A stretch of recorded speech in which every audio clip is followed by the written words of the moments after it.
Hello, I'm a Bullis Student Tutor, and today we're beginning talking about midpoints. So, the definition of a midpoint is a point halfway between two endpoints.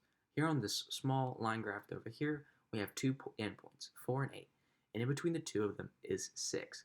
6 is both equally distant from 4 and 8, making it the midpoint. Sometimes, though, we won't always find midpoints on a simple number line like this.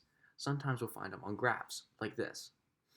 Here we have the points A, or 6, 8, and B, 1, 3. And we have to find point C, the midpoint, between that line segment. How do we do this? Well, if we find the halfway point for the x's, 1 and 6, and the y's, 3 and 8, we actually can find the midpoint. You see, here we have the x value down here, the x number line, as we shall refer to it, and between it we have 1 and 6. And halfway between 1 and 6 is this area right here. That's halfway between 1 and 6 on that number line. And for the y number line, we have halfway between 3 and 8, which is just about here. So we need to mathematically figure out what that is.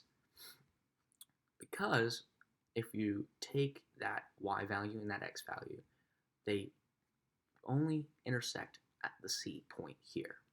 So how do we find this mathematically? Well, we have the formula m equals xa plus xb divided by 2, comma ya plus yb divided by 2.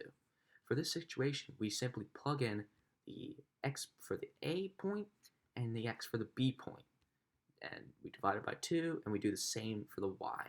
So what that actually looks like for this problem is this. M equals 6 plus 1 divided by 2, comma 3 plus 8 divided by 2. We begin to solve that. We have m equals 7 divided by 2, comma 11 divided by 2. 6 plus 1 equals 7, 3 plus 8 equals 11. Then we divide each by 2, and here we have 3.5, comma 5.5. So if we go back to our picture up here, we can see if this just about makes sense. So here we have C or M equals 3.5, comma 5.5. So for the x, we need to see 1, 2, 3, just about a half, so that looks pretty good.